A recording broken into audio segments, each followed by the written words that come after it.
আমরা সহিহ কোরআন শিক্ষাতে যে মাখরাজ পড়েছো আমরা সেই মাখরাজ পড়বো না। কেমন? আমরা সত্যিকারের যে মাখরাজ সেটাই পড়বো ইনশাআল্লাহ। ঠিক আছে? মাখরাজ শব্দের শাব্দিক অর্থ হচ্ছে বের হওয়ার স্থান। পরিবেশে মাখরাজ বলা হয় আরবি হরফ সমূহ যে সমস্ত স্থান থেকে উচ্চারিত হয় সেই সমস্ত স্থান সমূহকে মাখরাজ বলে। মাখরাজ প্রথমত দুই প্রকার, মাখরাজে মুহাক্কাক, মাখরাজে মুকদ্দার। মাখরাজে মুহাক্কাক বলা হয় ওই মাখরাজকে যে মাখরাজ থেকে হরফ উচ্চারিত হওয়ার সময় জিহ্বা, তালু, দাঁত বা অন্যান্য কোনো না কোনো জায়গায় আওয়াজ বা ধ্বনি যদি বাধাপ্রাপ্ত হয় তাকে মাখরাজে মুহাক্কাক বলে, তাকে মাখরাজে মুহাক্কাক বলে। এমন তাহলে আমরা বলছিলাম যে কি মাখরাজ শব্দের শাব্দিক অর্থ কি? বের হওয়ার স্থান।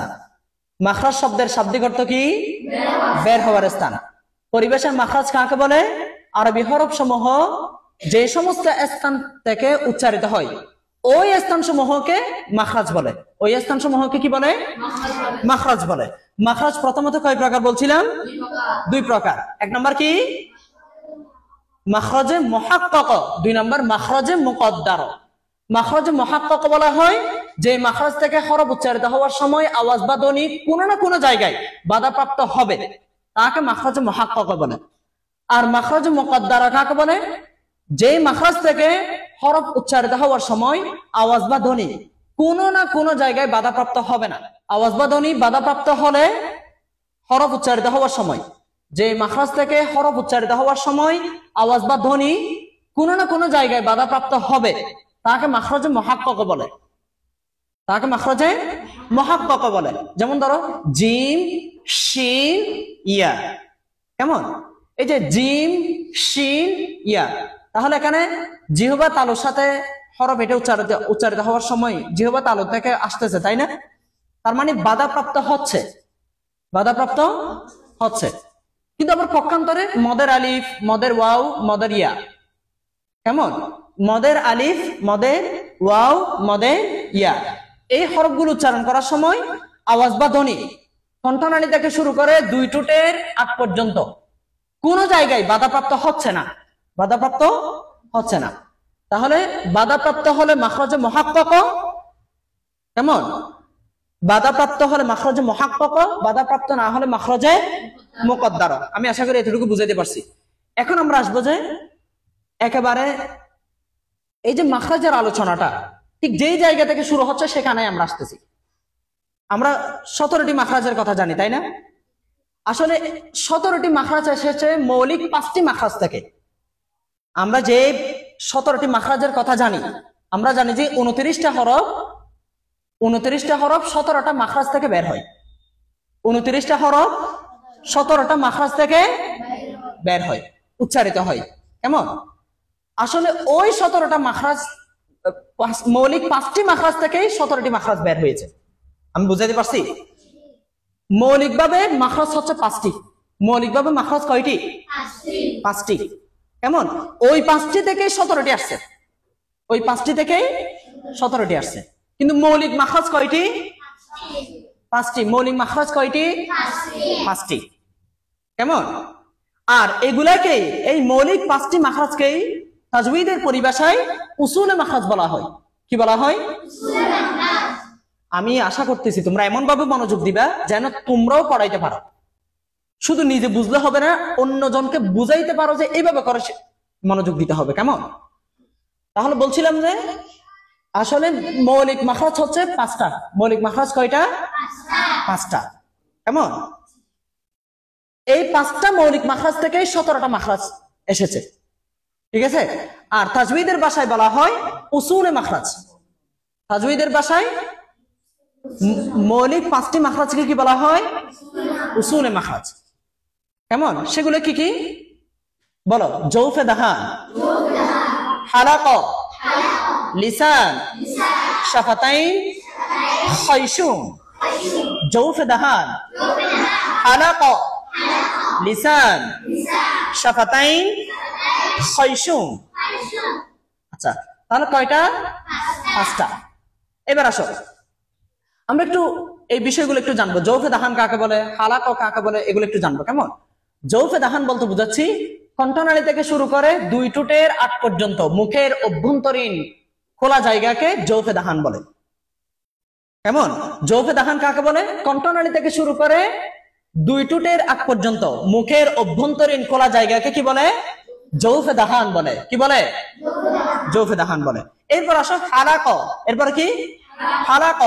হালাক বলতে বুঝাচ্ছি কণ্ঠনালী। হালাক বলতে কি বলে? কাকে বুঝাচ্ছি? কণ্ঠনালীকে। কেমন? এই হালাক বা কণ্ঠনালী তিন ভাগে বিভক্ত। হালাক বা কণ্ঠনালী কয় ভাগে বিভক্ত? তিন ভাগে বিভক্ত। কি কি? Aksai Hulk, ওয়াসত Hulk, আদনাই Hulk. কেমন? আকসাই হালক বলতে কণ্ঠনালীর ওই অংশ যেটা সিনার দিকে, ওয়াসত হালক বলতে কণ্ঠনালীর মধ্যবর্তী স্থান, আর আদনাই হালক বলতে বোঝাচ্ছি কণ্ঠনালীর ওই অংশ যেটা মুখের দিকে, যেটা মুখের দিকে। এবার 3 নম্বর হচ্ছে কি? লিসান। 3 নম্বর কি? লিসান। কেমন? 3 নম্বর হচ্ছে লিসান বা জিহ্বা। এই লিসান বা জিহ্বা 9 ভাগে বিভক্ত। কয় ভাগে বিভক্ত? 9 ভাগে বিভক্ত। কেমন? 1 নম্বর হচ্ছে কি? আকসাই লিসান, 2 নম্বর ওয়াসতে জুবান, 3 নম্বর রাসে লিসান, তারপরে 4 নম্বর হচ্ছে হাফাই লিসান, তারপর 5 নম্বর তরফে লিসান, 6 নম্বর হাফাই লিসানি ইউমনা, হাফাই লিসানি ইউসরা, তরফে লিসানি ইউমনা, তরফে লিসানে ইউসরা। এই হচ্ছে জিহ্বার 9 ভাগ। কেমন? তাহলে জিহ্বার গোড়াকে আকসাই লিসান বলে, জিহ্বার মধ্যখানকে ওয়াসতে জুবান বলে, জিহ্বার আগা বা জিহ্বার মাথাকে রাসে লিসান বলে, জিহ্বার গোড়ার উভয় পার্শ্বকে হাফাই লিসান বলে, জিহ্বার আগার উভয় পার্শ্বকে তরফে লিসান বলে, জিহ্বার গোড়ার ডান পার্শ্বকে, জিহ্বার গোড়ার ডান পার্শ্বকে হাফাই লিসানে ইউমনা বলে, জিহ্বার গোড়ার বাম পার্শ্বকে হাফাই লিসানে ইউসরা বলে, জিহ্বার আগার ডান পার্শ্বকে তরফে লিসানে ইউমনা বলে, জিহ্বার আগার বাম পার্শ্বকে তরফে লিসানে ইউসরা বলে। কেমন? এ হচ্ছে আমাদের জিহ্বা। তারপরে 4 নম্বর আসতেছে কি? শাফাতাইন। 4 নম্বর কি আসতেছে? শাফাতাইন। শাফাতুন মানে হচ্ছে ঠোঁট, আর শাফাতাইন মানে হচ্ছে দুই ঠোঁট। শাফাতাইন মানে কি? দুই ঠোঁট। 5 নম্বর খয়সুম। খয়সুম বলতে বোঝায় নাকের বাসিকে। কাকে?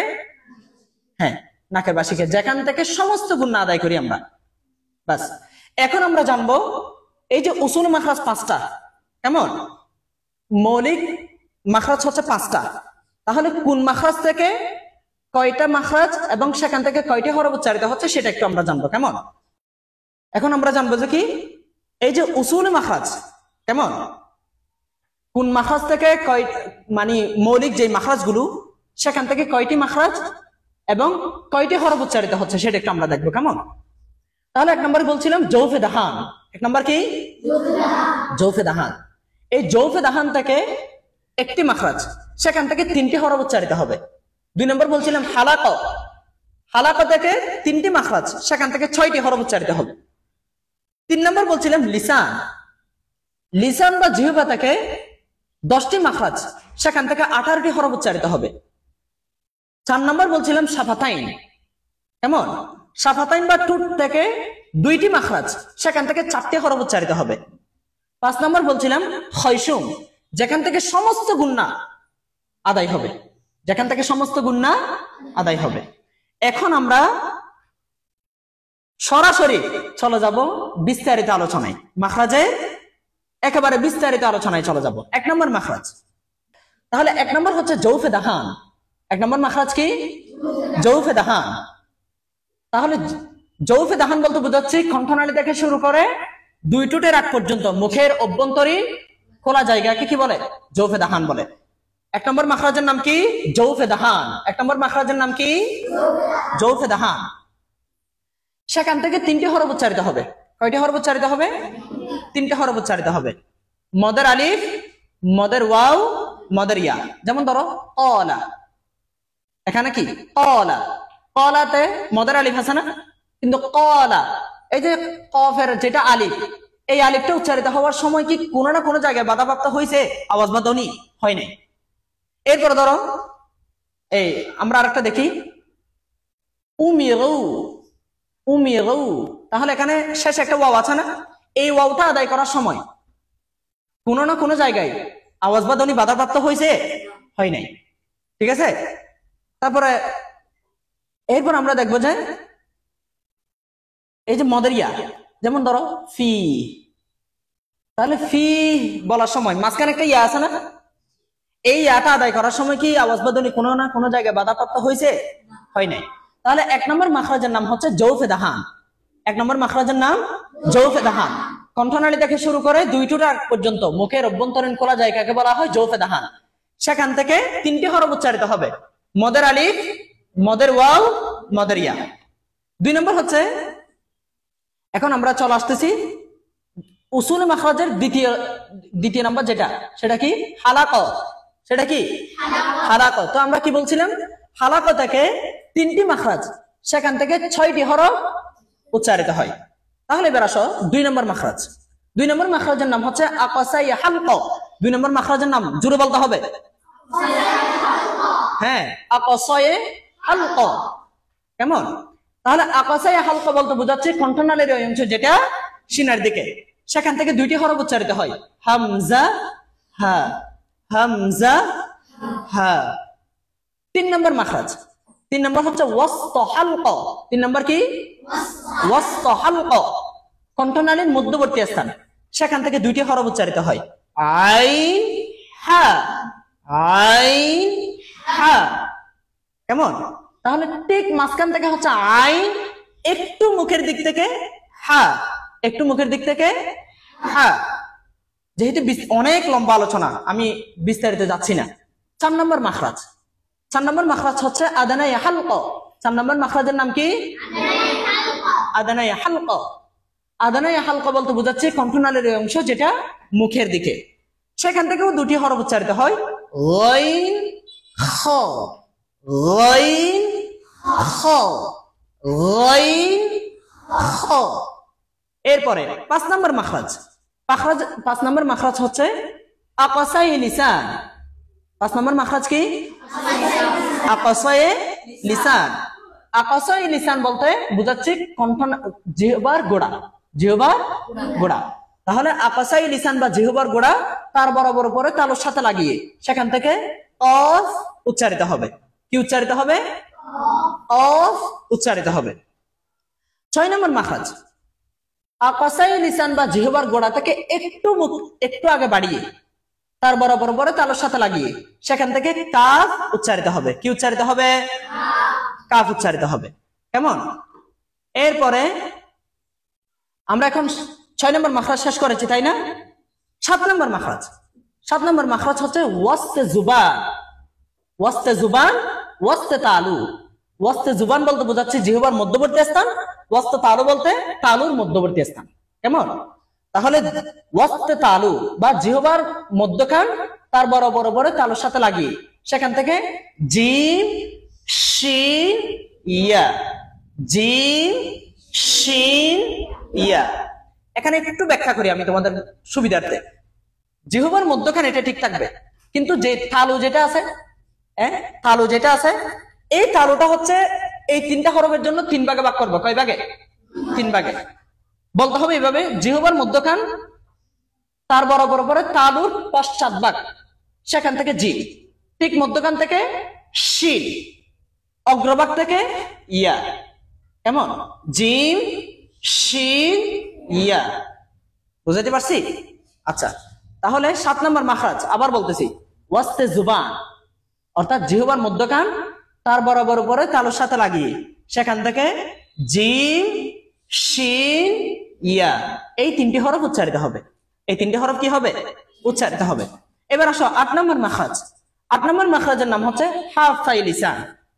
তোমরা কিন্তু এখন বুঝতেছো, তাই না? হাফাই লিসান বলতে আমি কি বুঝাচ্ছি? এখন আমার থেকে আঙ্গুল দিয়ে ধরে ধরে দেখাই দিতে হচ্ছে না। হাফাই লিসান বলতে বুঝাচ্ছি জিহ্বার গোড়ার উভয় পার্শ্বকে, জিহ্বার গোড়ার উভয় পার্শ্বকে। তাহলে 8 নম্বর মাখরাজ হচ্ছে হাফাই লিসান। হাফাই লিসান বলতে বোঝাচ্ছে জিহ্বার গোড়ার উভয় পার্শ্বকে। কেমন? হাফাই লিসান বা জিহ্বার গোড়ার উভয় পার্শ্ব, জিহ্বার গোড়ার উভয় পার্শ্ব আদরাসে উলিয়া, আদরাসে উলিয়া মানে উপরের চোয়ালের 10 মাড়ির দাঁতের গোড়ার সাথে লাগবে। কয় মাড়ির দাঁত? 10 মাড়ির দাঁতের গোড়ার সাথে লাগবে, সেখান থেকে উচ্চারিত হয়। কি উচ্চারিত হয়? দত হচ্ছে 3 ভাবে উচ্চারণ করা যায়। দত কয়ভাবে উচ্চারণ করা যায়? তিনভাবে উচ্চারণ করা যায়। তুমি চাইলে জিহ্বার গোড়ার ডান পার্শ্ব, কেমন, জিহ্বার গোড়ার ডান পার্শ্ব উপরের চোয়ালের ডান পাশের যে 5টি মাড়ির দাঁত আছে সেখান থেকে দত উচ্চারণ করা যাবে। বাম পাশের যে 5টি মাড়ির দাঁত আছে সেখান থেকে উচ্চারণ করা যাবে। আবার একসাথে জিহ্বার গোড়ার উভয় পার্শ্ব, তারপর উপরের চোয়ালের 10 মাড়ির দাঁতের গোড়ার সাথে লাগিয়ে সেখান থেকে দত উচ্চারিত হয়। তিনভাবে উচ্চারণ করা যায়। কয়ভাবে? তিনভাবে। তবে সবচাইতে শুদ্ধ হচ্ছে কোনটা?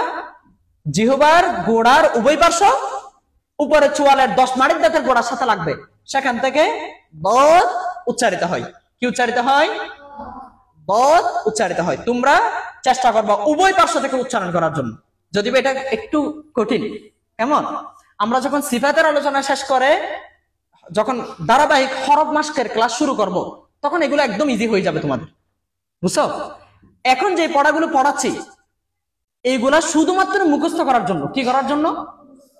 মুখস্থ এখন করে ফেলতে হবে। সিফাতের আলোচনা যখন শেষ হয়ে যাবে তখন হরফের মধ্যে এগুলো ফিট করতে হবে। বুঝাইতে পারছি আমি? এখন তোমাদের কাজ কি? মুখস্থ করতে হবে। কি করতে হবে? মুখস্থ করতে হবে। 9 নম্বর মাখরাজ। কয় নম্বর মাখরাজ? 9 নম্বর মাখরাজ। কেমন? 9 নম্বর মাখরাজ তরফে লিসান। 9 নম্বর মাখরাজ তরফে লিসান। তরফে লিসান বলতে বুঝাচ্ছি জিহ্বার আগার উভয় পার্শ্বতে। আমি আরবি পরিভাষাগুলো ব্যবহার করতেছি তোমাদেরকে একেবারে মুখস্থ করে ফেলার জন্য, বুঝছো? সেজন্য বারবার বলতেছি এগুলা। চাইলে আমি বাংলাতে বলে ফেলতে পারতাম। এগুলো জানতে হবে না তোমাদের? পরিভাষাগুলো শিখতে হবে না? হ্যাঁ। তাহলে তরফে লিসান। তরফে লিসান বলতে বুঝাচ্ছি জিহ্বার আগার উভয় পার্শ্বকে। জিহ্বার আগার উভয় পার্শ্ব। কেমন? জিহ্বার আগার উভয় পার্শ্ব সানায়া উলিয়া, রবাই উলিয়া, আনিয়াব উলিয়া, বাওয়াহিক উলিয়া। অর্থাৎ উপরের চোয়ালের সামনের 8 দাঁতের গোড়া। কয় দাঁতের গোড়া? 8 দাঁতের গোড়া। কেমন? সেখান থেকে লাম উচ্চারিত হবে। কি উচ্চারিত হবে? লাম উচ্চারিত হবে। কেমন? তো বলছিলাম 9 নম্বর মাখরাজ জিহ্বার আগার উভয় পার্শ্ব উপরের চোয়ালের সামনের দিকের 8 দাঁতের গোড়ার সাথে লাগবে, সেখান থেকে লাম উচ্চারিত হবে। কি উচ্চারিত হবে? জোরে বলো। লাম উচ্চারিত হবে। কেমন? 10 নম্বর মাখরাজ। 10 নম্বর মাখরাজ জিহ্বার আগার উভয় পার্শ্ব। কেমন? তরফে লিসান। জিহ্বার আগার উভয় পার্শ্ব সানায়া উলিয়া, রবাই উলিয়া, আনিয়াব উলিয়া। 6 দাঁতের গোড়ার সাথে লাগবে। কয় দাঁত? 6 দাঁত। কেমন? তাহলে জিহ্বার আগার উভয় পার্শ্ব উপরের চোয়ালের সামনের দিকের 6 দাঁতের গোড়ার থেকে কি উচ্চারিত হবে? নুন উচ্চারিত হবে। কি উচ্চারিত হবে? নুন উচ্চারিত হবে। এবার আসো 11 নম্বর মাখরাজ। কয় নাম্বার? 11 নম্বর মাখরাজ। 11 নম্বর মাখরাজ জিহ্বার আগার উভয় পার্শ্ব ঠিক একই জায়গা থাকবে, বুঝছো? আগাটা একটু ছোট হয়ে আসতেছে আর কি। জিহ্বার আগার উভয় পার্শ্ব। কেমন? সানায়া উলিয়া, রবাই উলিয়া। অর্থাৎ উপরের চোয়ালের সামনের দিকে 4 দাঁতের গোড়ার সাথে লাগবে। কয় দাঁত? 4 দাঁতের গোড়ার সাথে লাগবে, সেখান থেকে র উচ্চারিত হবে। তাহলে 8 দাঁতের গোড়া থেকে লাম, 6 দাঁতের গোড়া থেকে নুন, তারপরে 4 দাঁতের গোড়া থেকে র, 4 দাঁতের গোড়া থেকে র। এখন আসো 12 নম্বর মাখরাজ। 12 নম্বর মাখরাজ রসে লিসান। রসে লিসান বলতে কি বোঝাচ্ছি? জিহ্বার আগা। 12 নম্বর মাখরাজ রসে লিসান সানায়া উলিয়ার গোড়া। সানায়া উলিয়ার গোড়া, সেখান থেকে ও দাল তা উচ্চারিত হবে। এবার বাংলায় বলি। 12 নম্বর মাখরাজ জিহ্বার আগা সামনের উপরের 2 দাঁতের গোড়া থেকে ও দাল তা উচ্চারিত হবে। 13 নম্বর মাখরাজ। 13 নম্বর মাখরাজ কি? জিহ্বার আগা রসে লিসান। কেমন? রসে লিসান জিহ্বার আগা সানায়া উলিয়ার আগার ভিতরের পার্শ্ব। সানায়া উলিয়ার আগার ভিতরের পার্শ্ব, সেখান থেকে 3টি হরফ উচ্চারিত হবে। ও লাল সা, ও লাল সা। কয়টা? 3টা। কেমন? তাহলে এবার বাংলায় বলি। জিহ্বার আগা। কেমন? জিহ্বার আগা, সামনের উপরের দুই দাঁতের আগার ভিতরের পার্শ্ব, সেখান থেকে য জাল তা, য জাল তা উচ্চারিত হবে। এতটুকু ক্লিয়ার কিনা তোমাদের? এখন আমরা চলে আসলাম 14 নম্বর মাখরাজে। কয় নাম্বার? 14 নম্বর মাখরাজ। 14 নম্বর মাখরাজ, 14 নম্বর মাখরাজ হচ্ছে যেটা তোমাদেরকে বারবার বলা হয়, বুঝছো? এই মাখরাজটা একটু ভিন্ন রকম। 14 নম্বর মাখরাজ সানাইয়া উলিয়ার আগা, সানাইয়া সুফলার আগা, মোট 7 দাঁতের আগা যেখানে মিলিত হবে সেখানে রসে লিসান, জিহ্বার আগাটা বাজতেছে না বাজতেছে এমন অবস্থায় থাকবে, সেখান থেকে সদে সিন জা উচ্চারিত হবে। কেমন? এবার বাংলায় বলি। সামনের উপরের দুই দাঁতের আগা, সামনের নিচের দুই দাঁতের আগা, মোট 7 দাঁতের আগা যেখানে মিলিত হবে সেখানে জিহ্বার আগাটা বাজতেছে না বাজতেছে এমন অবস্থায় থাকবে, সেখান থেকে সদে সিন জা উচ্চারিত হবে। কেমন? এবার আসি 15 নম্বর মাখরাজ। কয় নাম্বার? 15 নম্বর মাখরাজ। 15 নম্বর মাখরাজ নিচের ঠোঁটের বিজাপেট, নিচের ঠোঁটের বিজাপেট। দেখো আমাদের ঠোঁটের কিন্তু দুইটা অংশ, একটা হচ্ছে শুকনো অংশ আর একটা বিজা অংশ। যেটা ভিতরে থাকে সেটা বিজা, যেটা বাহিরে থাকে সেটা শুকনা। তাহলে নিচের ঠোঁটের বিজাপেট, সানাইয়ার আগা, নিচের ঠোঁটের বিজাপেট, সেখান থেকে সা উচ্চারিত হয়। কি উচ্চারিত হয়? সা উচ্চারিত হয়। কেমন? তাহলে নিচের ঠোঁটের বিজাপেট, সামনের উপরের দুই দাঁতের আগা, নিচের ঠোঁটের বিজাপেট, সেখান থেকে ফা উচ্চারিত হয়। কি উচ্চারিত হয়? ফা উচ্চারিত হয়। বিস্তারিত যাচ্ছি না, অনেক লম্বা আলোচনা তাই। 16 নম্বর মাখরাজ। কয় নাম্বার? জোরে বলতে হবে। কয় নাম্বার? 16 নম্বর মাখরাজ। কেমন? দুই টুট হইতে, কয় টুট? দুই টুট হইতে ওয়াও বা মিম উচ্চারিত হয়। দুই টুট হইতে ওয়াও বা মিম উচ্চারিত হয়। যদি এখন আমি ব্যাখ্যা না করি হক আদায় হবে না। এই 3টা হরফ আবার 3 ভাবে উচ্চারিত হয়। কেমন? ওয়াও, দুই টুটের পরিপূর্ণ গুল অংশ থেকে ওয়াও, বা দুই টুটের বীজ অংশ থেকে স্বাভাবিকভাবে বা। কেমন? মিম, দুই টুটের শুকনো অংশ থেকে চাপ দিয়ে মিম উচ্চারিত হয়। কথা বুঝাইতে পারছি? এইবার হচ্ছে 17 নম্বর। ফাইনালি আমরা কত নম্বরে চলে আসছি? 17 নম্বর মাখরাজ। কেমন? 17 নম্বর মাখরাজের নাম হচ্ছে খয়সুম। জোরে বলো না, 17 নম্বর মাখরাজের নাম কি? খয়সুম। খয়সুম মানে হচ্ছে নাকের বাসি। কেমন? খয়সুম মানে কি? নাকের বাসি। যেখান থেকে সমস্ত গুন্না আদায় হয়, যেখান থেকে সমস্ত গুন্না আদায় হয়। আমরা কি 17টা মাখরাজ বুঝতে পারছি? হ্যাঁ, ভালোভাবে বুঝতে পারছি?